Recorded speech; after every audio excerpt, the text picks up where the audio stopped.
अस्सलाम वालेकुम nursery class. आज आपने उर्दू का पेज नंबर 56 सॉल्व करना है। हर्फ हे से अल्फाज बनाइए। हे अलिफ हा लाम हाल।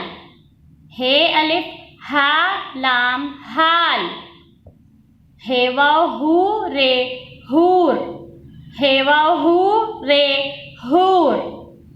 हे अलिफ हा जीम छोटी है जी हाजी। हे अलिफ हा जीम छोटी है जी हाजी।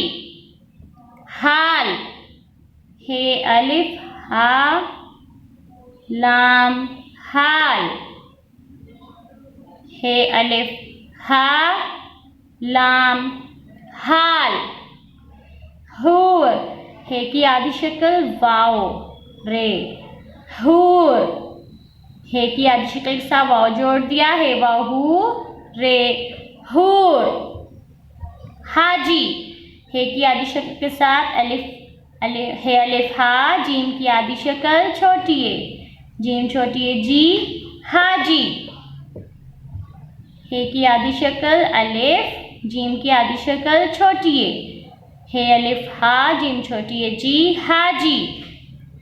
हाल हूर हाजी। हे अलिफ हा लाम हाल। हे वाहू रे हूर। हे अलिफ हा जीम छोटी है जी हाजी। अब आपने साथ साथ जो है वो इमला की भी प्रैक्टिस करते रहा करें और इसको भी अच्छे से सॉल्व करना है। अल्लाह हाफिज।